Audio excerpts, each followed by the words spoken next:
Hey, how's it going? Me, Dion again. Back at the hotel from TE training day number 5, and I've got a whistle. I've got a whistle. I've got a whistle, man. So today wasn't a bad day. It was just we received some paperwork, some handouts, and we went outside and we trained each other on how to couple, how to uncouple, how to maneuver around the lot, and how to back up. And it's got me thinking. First and foremost, I'm thankful for this experience. It's got me thinking. How do I translate? How do I give direction to a new student in such a way where they understand what I want them to do? You know, how do I guide them in such a way where, at the end of the day, we're still safe? You know, because I know how to back. I know how to maneuver, how to drive, this, that, and the other.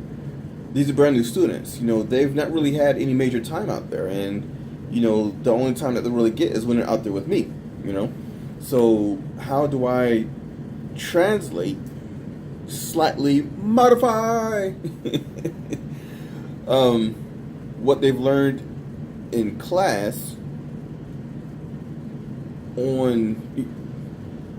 translate it from what they've learned in class to what they will do out in the uncontrolled circumstances, uncontrolled environment. How do I do that? And that's the biggest thing that I've learned today is that as we train one another on how to maneuver and back and uncouple and couple and things to look at, what do I say? How do I say it? And that is the biggest thing that I've learned today. So it's got me thinking. So now that I've been in class since the 8th, today is the 12th, I think it is. I'm thinking about what my first day with that student will be like.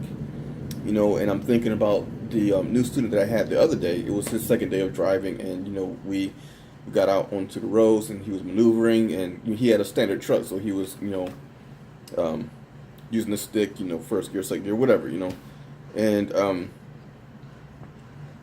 so we're out there, and during the pre-trip, you see the look of it's like deer in headlights. His eyes are all big. He did a good job that day, but it's still a brand new experience. And so I was looking at him, and I'm thinking, what? Part of my day, part of my training might just be getting that new student to just relax and calm down. Because we're relaxed and we're saying, okay, well, go do a pre-trip, go do this and the other, whatever. And as soon as you say that, they run off. And they come back because you can see their mind running and rolling and overthinking, and they stop and they think about it, and it's like, and then they come back and like, you want me to do this? You want me to do, so they re-question, which is good.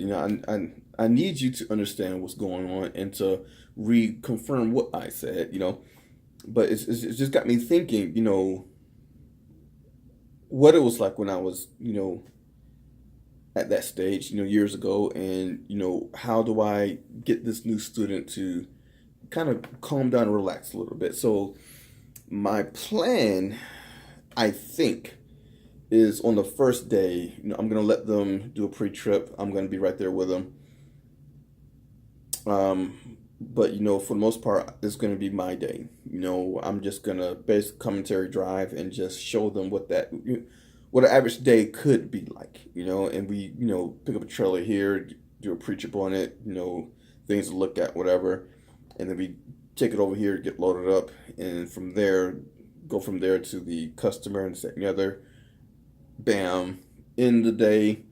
I might let them back that day. I might not. Let's just lean on not, and then in the day, and we discuss certain things, whatever, and then we go from there and say, hey, based off of the route and where we're at and how much time we have, we're going to park here, and then we'll get up at this time in the morning because we have an appointment at this time, this and the other, and just make it happen, So that is the initial plan. Now, I've never had students on my truck before. You know, that may be a situation where that works for one student and doesn't work for another, you know?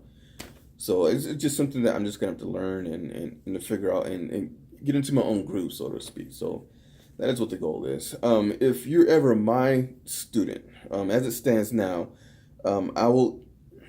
I'm leaning towards March 4th that I will have a new student. So if you happen to be my student and you're watching this, I want you to understand right now, even though that's a few weeks off in the future, I want you to understand right now. When it comes to backing, I don't expect you to back the first go round. So I don't want you stressed out about, all these folks are watching me and I can't get it back in. 9 times out of 10, most truck drivers don't back it into that spot the first go round.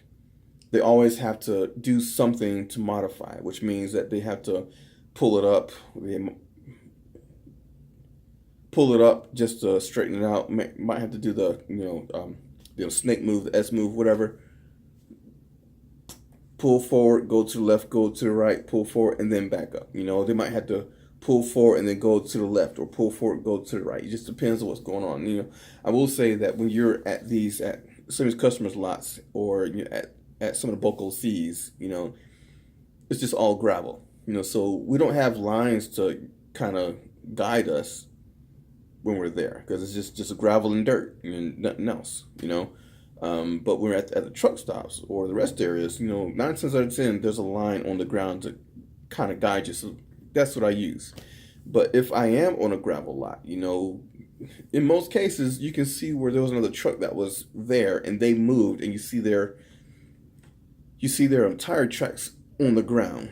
And so you use that as a guideline. Okay, so that trucker was right there, so I'm going to park right there, and you just use their tire tracks as a guide to get your trailer back into that spot. So that's that. But, you as a brand new student, I don't expect you to back it up into a spot the very first go around. I expect you to take a few times to get it back in there. For me personally, I think the biggest thing that I want you to know is how to fix it.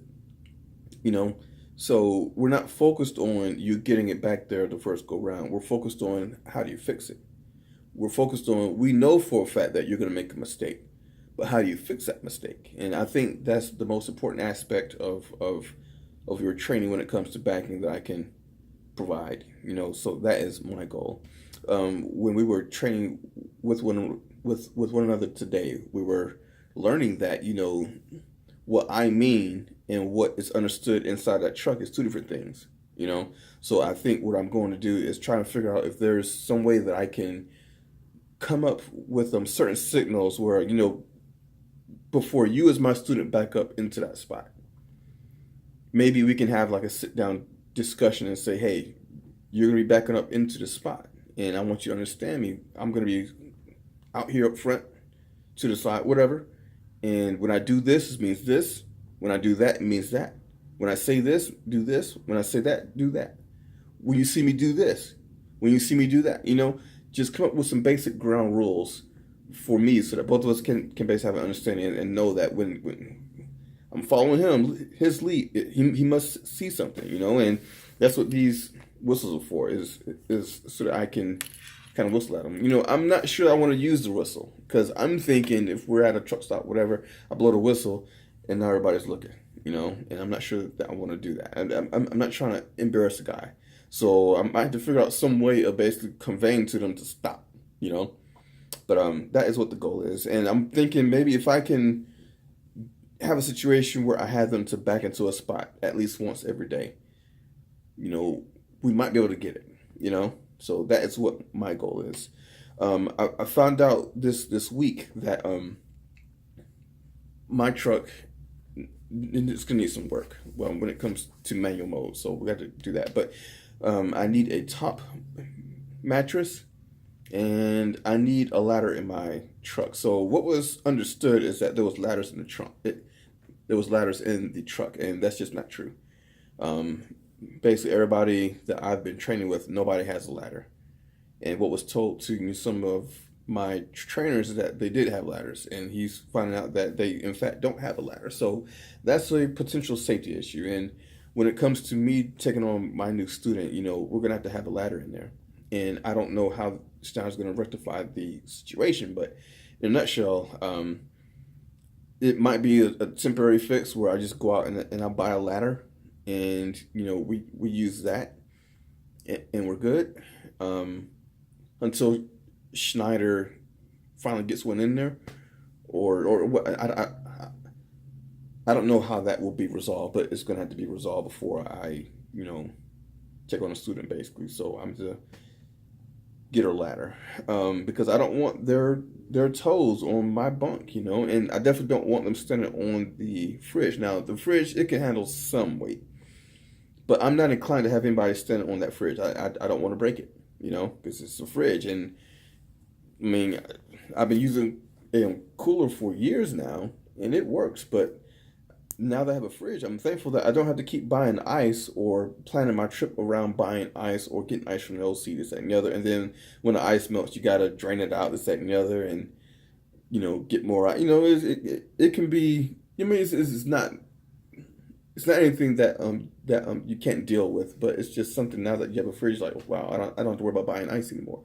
I don't have to worry about using my points in my card to buy ice, because I don't want to use my cash, So, so I don't want them standing on my bunk, and I don't want them standing on the fridge. It means that we need to get a ladder. And so now I'm thinking, okay, do I get a ladder? Do I get a step stool? How much money should I invest in getting this ladder again? Because when I get it, it's going to be my ladder. So I'm not going to have Schneider reimburse me for the ladder. Maybe I should. I don't know. I'll have to ask about that. So yeah, I need a top mattress and a ladder. Yeah. So that's what it is today. So that was day number 5. We got a whistle. And we learned a little more about, so I said that, when you're backing up, you say, go to the right, to that student. Does that mean turn the wheels to the right, or turn the truck to the right, or turn the trailer to the right, So, yeah, that's why I say that we'll have to come up with a way to distinguish what means what. And one of the guys mentioned, saying turn the wheels to the passenger side or turn the wheels to the driver's side. And I think that works out best. I think I'm going to try that and see how that works out. So, yeah. So it's day number 5, and I'm done for today. I am going to fix me a shrimp wrap. And I'm going to call the wife. Thank God for her. And we'll go from there. So, until next time, you guys have a great one, and be safe in all that you do. Bye.